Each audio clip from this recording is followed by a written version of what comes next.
Rebecca's hand trembled as the wine glass slipped. Time fractured into slow motion. Deep crimson liquid arced through the air, catching the crystal chandelier's light, before crashing across pristine white linen and an expensive suit. The man stood abruptly. Rebecca's stomach dropped. She finally looked up. Dark hair, blue eyes that should have been furious, but weren't. He was laughing. "I'm so sorry," she stammered, grabbing napkins with shaking hands. "Please let me pay for the dry cleaning. I'll cover whatever it costs." Nathan Pierce stared at the wine-soaked Armani, then at the waitress frantically trying to fix the unfixable. Most people would rage, demand the manager, make her life hell, but her distress was so genuine, so raw. "It's just a suit," he said, waving away her panic. "Honestly, this is the most interesting thing that's happened to me all day." Rebecca froze, confusion replacing terror. "You're not angry? Do I look angry?" He was still smiling, actually smiling. "What's your name? Rebecca? Rebecca Morgan?" She clutched the stained napkins. "This never happens. I've just been up since 4 this morning. 4 in the morning. Nathan raised an eyebrow. "That's dedication. This isn't my main job. I'm in nursing school. Clinical rotations at dawn, classes afternoon, work here nights." She exhaled shakily. Today was just long. Something shifted behind Nathan's eyes. He'd spent a decade drowning in people who wanted his money, his name, his connections. But this woman had no idea who he was. She was working herself to death helping others. It was dangerously real. "I'll forgive the wine," Nathan said, "if you let me buy you coffee after your shift." Rebecca hesitated. Handsome, successful, kind, but she'd learned caution the hard way. "I don't usually meet customers outside work." "I understand, but I promise I'm not a serial killer. Just a guy who'd like to know someone real." He paused. No pressure. There was something in his sincerity that cracked her defenses. "Okay, just coffee. I have an exam tomorrow." "Just coffee," Nathan agreed, unable to hide his smile. "I'm Nathan, by the way." The rest of her shift blurred. She kept glancing at table 12, catching him watching her. When his party left, she found a tip 3 times the meal cost, at 11:30. She met him in the parking lot. He'd changed into jeans and a button-down. Less billionaire, more human. They drove separately to an all-night diner with cracked vinyl booths and coffee that tasted like gasoline. They ordered pie, started talking, and didn't stop.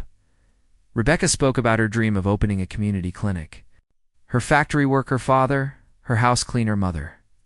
Both sacrificing everything for her education. Nathan listened like every word mattered. When she asked about him, hesitated just long enough to choose his lie. "I work in business management. Regional oversight for a tech company. Lots of meetings, travel, nothing exciting. Must pay well," Rebecca observed, gesturing at his expensive watch. Nathan shrugged. "Money isn't everything. Sometimes the people with the least have figured out what really matters." Interesting perspective for someone in business management. "I've had time to think about what matters," he said quietly. "Success without meaning is just emptiness and expensive clothes." They talked until 2 in the morning, long after the coffee went cold. When they finally left, Nathan walked her to her 15-year-old sedan. "Can I see you again?" His hands were in his pockets, almost nervous. Every logical part of Rebecca's brain screamed no. She didn't have time, couldn't afford distractions. But something about him felt different. "I study at Miller's Coffee House most afternoons, around 3. If you happen to be in the area, I wouldn't mind company." Nathan's smile was unreserved. "I'll be there tomorrow. Tomorrow's Saturday. Don't you work?" I think I can rearrange my schedule." As Rebecca drove away, she caught herself smiling in the rearview mirror. For the first time in months, she felt something other than exhaustion. She felt hope. Nathan watched. Her taillights disappear and texted his assistant to clear his weekend. Cancel the board meetings. Postpone everything. Whatever this was, whoever Rebecca Morgan turned out to be. He wanted to discover it as just Nathan, not Nathan Pierce. Billionaire heir to Pierce Technologies, just a man captivated by an extraordinary woman who had no idea how rare her authenticity was, or how dangerous his deception would become. Nathan arrived at Miller's coffee house at exactly 3, carrying vanilla latte. Rebecca was buried in a pharmacology textbook, hair in a messy bun, wearing an oversized sweatshirt with holes in the sleeves. When she looked up and saw him, her face transformed. That smile made his chest ache in ways money never had. "You actually came. I said I would." Nathan slid into the chair across from her. "What are you studying?" "Pharmacology." It's brutal. She accepted the latte gratefully. "How did you know this was my favorite?" He tapped his temple. "I pay attention." Weeks blurred together in stolen afternoons. Nathan showed up with coffee. Sometimes pastries from a bakery he claimed was on his way, though Rebecca suspected otherwise. They talked between her study sessions. She'd quiz him on medical terms, laughing when he butchered them. He'd tell carefully edited stories about his day, stripping away millions in boardrooms, focusing on the human parts. On their 4th meeting, Nathan invited her to a small Italian restaurant. Nothing fancy, it's just candlelight and pasta. Over wine, Rebecca's walls crumbled. "Sometimes I wonder if I'm crazy," she confessed. "My classmates have family support, nice apartments, sleep. I'm running on caffeine and stubbornness." "You're not crazy," Nathan said firmly. "You're extraordinary. Do you know how rare it is to meet someone who cares more about helping others than themselves?" Rebecca looked down at her plate. "My dad says I'm too stubborn for my own good." "Your dad's wrong. Your stubbornness is going to change lives." She met his eyes then, really looked at him. "Why are you here, Nathan? You could be with anyone. Someone who has time, who isn't drowning. Because everyone else is performing," he said. "You're the first real thing I've found in years." The words hung between them, heavy with unspoken truth. "I need to tell you something," Rebecca said suddenly, "about why I'm doing all this." Nathan leaned forward. "I'm listening." 3 years ago, my little brother died. Asthma attack in our hometown. By the time the ambulance arrived from 2 counties over, it was too late. Her voice cracked. He was 12. If there'd been a local clinic, someone nearby who knew what to do, he'd still be alive. Nathan's hand found hers across the table. "Rebecca, I'm so sorry. That's why I'm killing myself with school and work. Why I can't stop? Because every hour I study, every shift I work, I'm one step closer to making sure no other family loses someone they love because help was too far away." Tears streaked her cheeks. Nathan wanted to tell her everything then. Wanted to say he could write a check and build her clinic tomorrow, fund her entire education, erase every struggle, but that would destroy this. The one genuine connection he'd ever had. "You're going to do it," he said instead. "Build that clinic. Save those lives. I believe in you completely." Rebecca squeezed his hand. "Thank you for listening, for not thinking I'm crazy. Think you're the sanest person I've ever met." They left the restaurant hand in hand. When Nathan dropped her at her apartment, a run-down building in a questionable neighborhood, something twisted in his gut. She was living like this while he had 3 unused homes. At her door, Rebecca turned. "Nathan, I need you to know something. I don't have much. I can't go to fancy places or wear expensive clothes. If this is going somewhere, you need to understand that this," she gestured at her shabby building, "is my reality." Nathan cupped her face. "This is the only reality I want." He kissed her then, soft and searching and achingly tender. When they pulled apart, Rebecca's eyes were bright. "Stay just to talk. I don't want tonight to end." They sat on her threadbare couch until sunrise, talking about dreams and fears and futures neither of them could predict.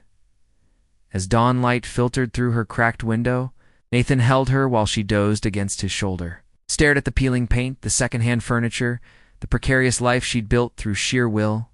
He pulled out his phone quietly, opened his banking app, stared at the numbers that could change her life instantly. Then he closed it. If he told her the truth now, she'd never know if she chose him or his money, if their connection was real or just another transaction.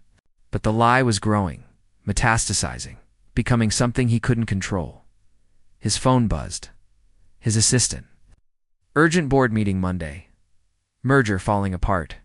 His presence required Nathan Pierce, billionaire, had responsibilities. But Nathan, Rebecca's boyfriend, couldn't leave. He was living 2 lives. Eventually both would collide and destroy everything. Rebecca stirred against him. murmuring his name in her sleep. Nathan closed his eyes and made a choice he'd regret forever. He'd keep the secret, just a little longer. 3 months disappeared in stolen moments. Nathan became Rebecca's refuge. Her reason to smile despite exhaustion. They'd meet between her shifts, grab cheap takeout, walk through parks at midnight when the city slept. He'd never been happier. He'd never been more terrified. The lies compounded daily. Excuses for why he couldn't meet her friends. Reasons he was always available, despite his supposed demanding job. The expensive watch he claimed was a gift. The designer clothes, he said, were thrift store finds. Rebecca never questioned him. She trusted completely. That trust was a knife, twisting deeper every day. Then everything shattered on a Tuesday. Rebecca's phone rang during her afternoon break. Unknown number. Hello? Is this Rebecca Morgan? A woman's voice, professional, cold. Yes. This is Jessica Chen from Pierce Technologies. I'm Mr. Pierce's executive assistant. I'm calling because you've been dating my employer for 3 months, and he's requested I arrange a financial settlement to conclude the relationship. Rebecca's blood turned to ice. I'm sorry, what? Nathan Pierce. Billionaire CEO? I assume you're aware of who he is? The world tilted sideways. There must be some mistake. I'm dating Nathan. He works in business management. Pause. Then something that might have been pity. Ms. Morgan, Nathan Pierce is the sole heir to Pierce Technologies. Net worth approximately $8 billion. He does this sometimes. Dates women while pretending to be normal. We have protocols for when it ends. Rebecca's voice broke. No, you're lying. I'm texting you a link to his Forbes profile. I'm sorry you were misled. The settlement offer is generous. $200,000. Non-disclosure agreement required? The text came through. Rebecca clicked with shaking hands. Nathan's face stared back from Forbes magazine. Billionaire playboy returns to business after personal scandal. The article detailed his wealth, his company, his reputation for dating regular women before discarding them. Rebecca's vision blurred. Everything was a lie. Every moment, every confession, every kiss. She'd shared her deepest pain, her brother's death, her impossible dreams. And he'd been playing pretend. Slumming it with the poor nursing student. Her phone rang again. Nathan's number, she answered. Becca, where are you? I'm at Miller's, but you're not here. Who are you? Her voice was hollow. Silence. Becca, your assistant just called. Offered me money to go away quietly. So I'll ask again. Who are you? Let me explain, please. Where are you? The sterling room where this nightmare started. Where you lied to my face the first night we met. I'm coming right now. Don't leave, please. Rebecca hung up. She sat in the restaurant's parking lot, numb, watching expensive cars come and go, remembering every moment through the lens of deception. 20 minutes later, a black Mercedes screeched into the lot. Nathan jumped out, still wearing a 3-piece suit from some board meeting. Looking every inch the billionaire he'd hidden, he approached her car. She didn't unlock the doors. Becca, please.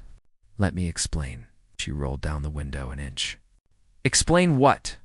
That everything was a game? That you were playing poverty tourist with my life? It wasn't like that. You never meant for me to find out. Her voice was ice. How long were you planning to keep lying? Until I was too attached to walk away? Until you got bored? I fell in love with you. His voice cracked. That was real. Everything between us was real. You don't even know what real is, Rebecca said. Real is working 2 jobs to survive.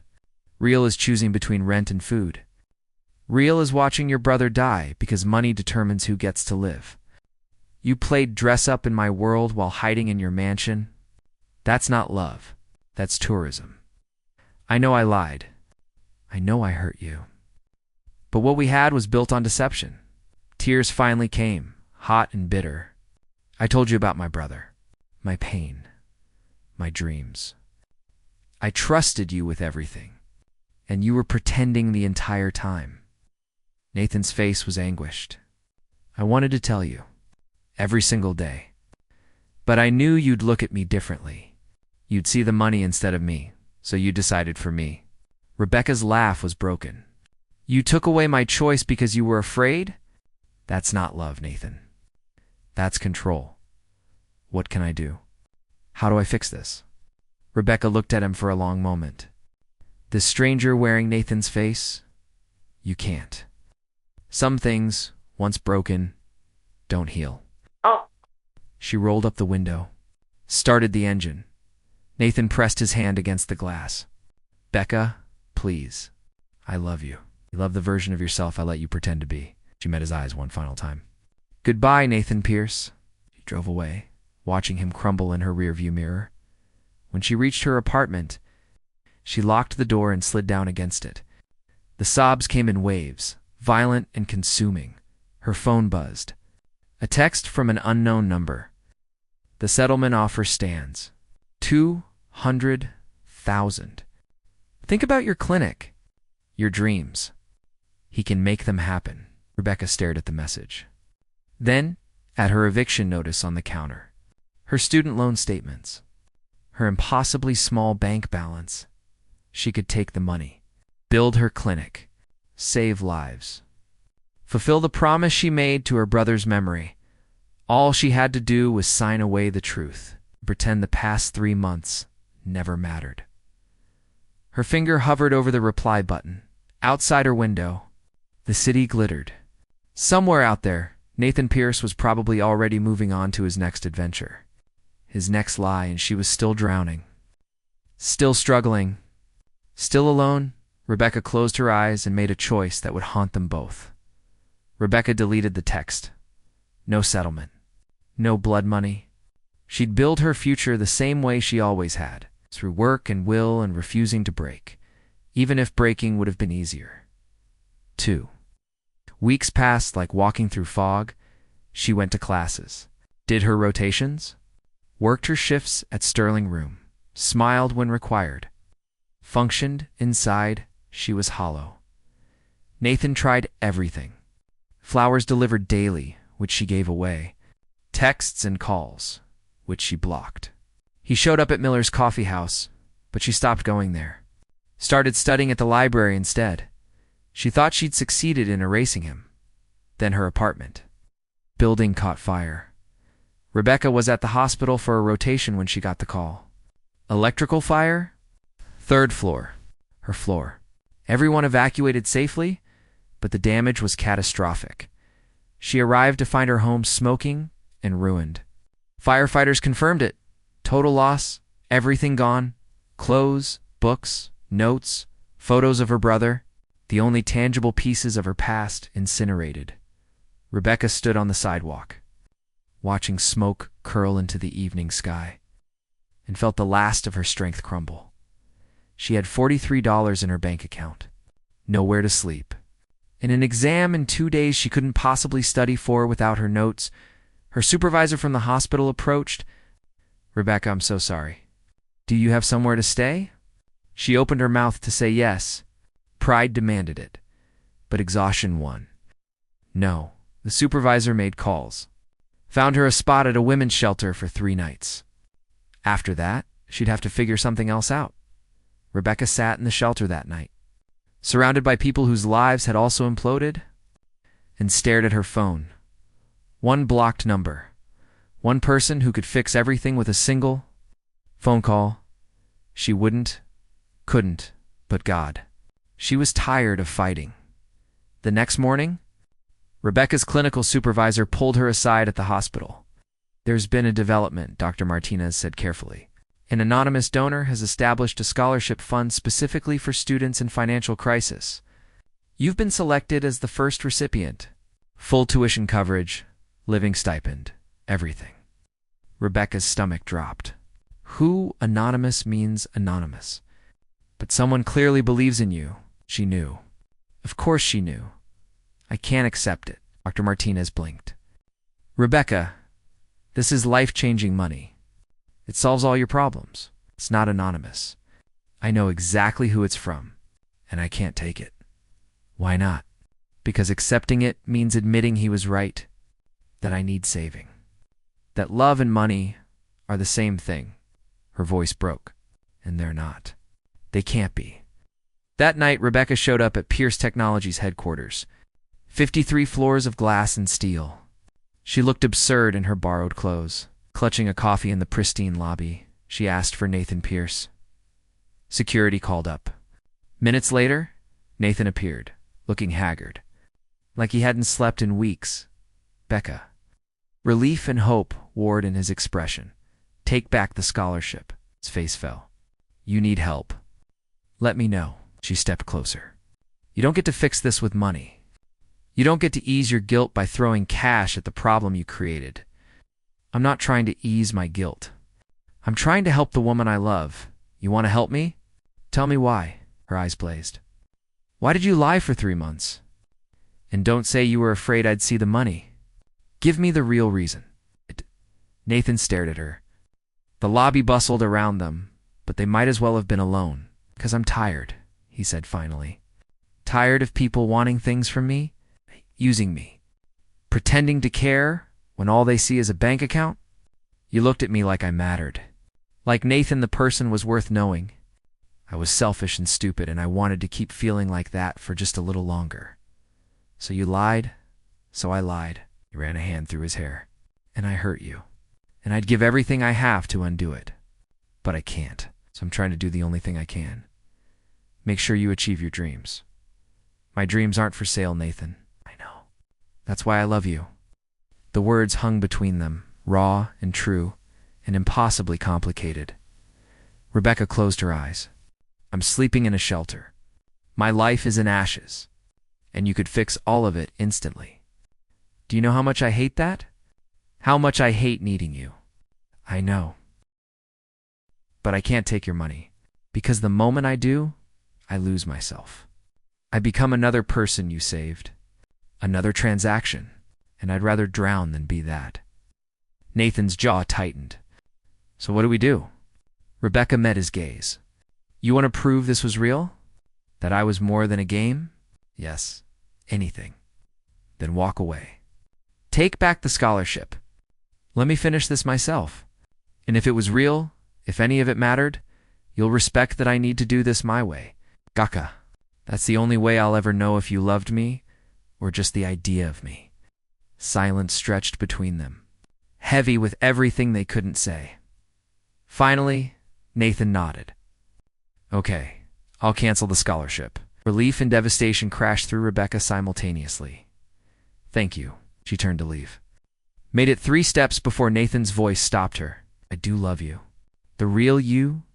The woman who works herself to death for a dream, who turns down $200,000 out of principle, who's so stubborn she'd rather break than bend. Oh. His voice cracked. And letting you go is the hardest thing I've ever done. Rebecca didn't turn around. Couldn't. Goodbye, Nathan. She walked out of Pierce Technologies and back into her precarious life. But as she stood on the street, fighting tears, her phone buzzed. A text from Dr. Martinez. Emergency meeting tomorrow. County General is closing the community outreach program due to budget cuts. All clinical students affected? Rebecca stared at the message, then at the gleaming tower behind her. Without that program, she couldn't complete her hours. Couldn't graduate. Couldn't become a nurse. Everything she'd sacrificed for was crumbling. And somewhere 53 floors above, the man who could save it all with a phone call was letting her drown because she'd asked him. 2, because he loved her enough to let her fail. Rebecca stood at the crossroads between pride and survival, and realized some choices destroy you either way. 3 days later, Rebecca showed up at Nathan's penthouse at 2 in the morning. She'd gotten the address from his assistant after begging, taken to buses and walked the last mile because she couldn't afford a cab. The doorman tried to stop her. Nathan appeared in the lobby in sweatpants and a t-shirt, looking as wrecked as she felt. Let her up. They rode the elevator in silence. The penthouse was absurd. Floor 2 ceiling windows overlooking the city. Art worth more than her entire life. She hated it. Hated him. Hated herself for being here.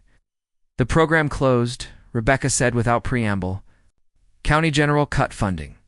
I can't complete my hours. Can't graduate. Nathan's face went carefully blank. I heard. You heard? I own a 15% stake in the hospital's parent company. I hear everything. Of course he did. Rebecca laughed bitterly. So you knew. You knew my entire future was collapsing, and you did nothing. You asked me to do nothing. Rosa's voice was strained. You asked me to let you handle it yourself. And if I can't, the words ripped out of her. If I lose everything because I was too proud to take your help, what then? Then you lose everything. Nathan's eyes were anguished. And I live with knowing I could have saved you and didn't. Because respecting your choices, even when they destroy you, is what love actually means. Rebecca stared at him. At this broken man who'd finally learned the lesson she'd been trying to teach. I don't want your money, she said quietly. I know, but I need your help.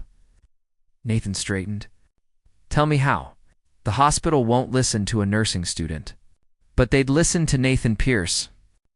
You could pressure them to restore funding. Not for me specifically. For all the students.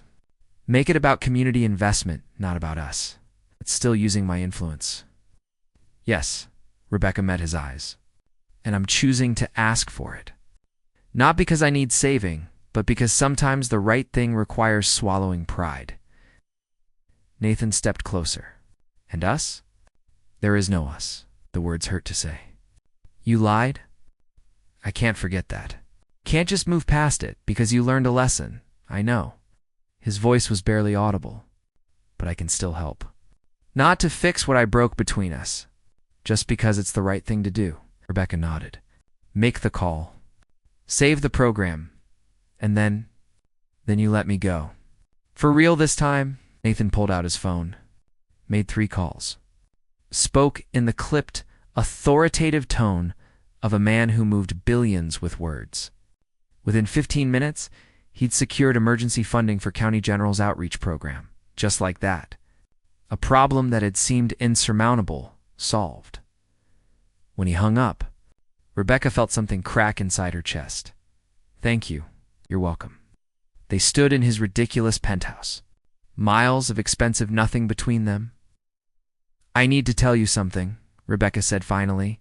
Something I realized, sitting in that shelter, surrounded by people who'd lost everything. Nathan waited. You were right. People do see your money first. And that's not fair.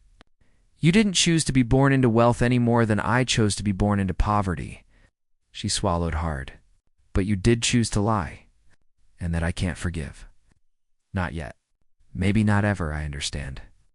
But I also understand why you did it. And maybe that's enough for now. Nathan's eyes searched hers. What are you saying? I'm saying that love isn't simple. It's messy and complicated, and sometimes it's about 2 broken people trying to figure out how to be honest in a world built on performance. Rebecca stepped closer. You lied because you were lonely. I'm punishing you because I'm scared. We're both just trying not to drown. I can't be with you. Not now. Maybe not for a long time. But I don't want to hate you either. I want to believe that somewhere under the lies and money and complications there were 3 months of something real. There were, Nathan said fiercely. Every moment. Every conversation. That was real. Then prove it. Rebecca pulled a piece of paper from her pocket. My graduation is in 6 months. If what we had mattered, if any of it was true, show up. Not as Nathan Pierce, billionaire. Just as Nathan. Sit in the back. Don't bring gifts or money or grand gestures. Just be there. She pressed the paper into his hand. Her graduation details. If you can do that, if you can show up without trying to fix or save or control anything, then maybe we can talk about what real means. Nathan stared at the paper like it was a lifeline. I'll be there. Good. Rebecca turned to leave. Made it to the door before Nathan's voice stopped her one last time. I love you. Not the version of myself you let me pretend to be. You, Rebecca Morgan, the woman who'd rather break than compromise, who turns down fortunes out of principle, who's teaching me what real actually means. Rebecca looked back at him. This complicated, damaged man who'd lied because he was lonely and learned the truth too late. I know, she said softly, and maybe someday that'll be enough. She left, took the elevator down, walked back into her precarious life. But this time something was different. She'd asked for help, accepted it, and the world hadn't ended. 6 months later, Rebecca graduated top of her class. The auditorium was packed with proud families and exhausted students.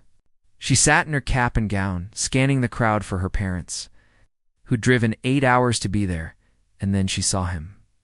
Back row. Simple jeans and a button-down. No expensive watch. No fanfare. Nathan. He shown up. Their eyes met across the crowded room. He didn't smile or wave, just nodded once. A promise kept. Rebecca felt something unlock in her chest, something that had been frozen since the night everything shattered. Maybe forgiveness wasn't a single moment. Maybe it was a series of choices. Showing up, being honest, trying again even when the past was broken. After the ceremony, Rebecca found her parents, hugged them tight, cried grateful tears. When she finally looked for Nathan, he was gone. But on her car windshield, she found a single note. Congratulations. You did this yourself. I'm proud of you. And when you're ready, if you're ever ready, I'll be waiting. No grand gesture, no money, just words. Rebecca held the note and looked up at the sky. Somewhere out there, her little brother was watching. She'd done it. She'd survived. She'd built something real from nothing. And maybe, just maybe, she'd learned that accepting help wasn't weakness. It was trust. She pulled out her phone, typed a message, coffee, Miller's. Tomorrow, 3 o'clock. 3 dots appeared immediately. Then, I'll be there. Rebecca smiled, put the note in her pocket, drove toward her future. Some stories don't end with perfect healing. Some truths stay complicated. Some loves require rebuilding from ashes. But sometimes that's enough. Sometimes showing up is everything. The end.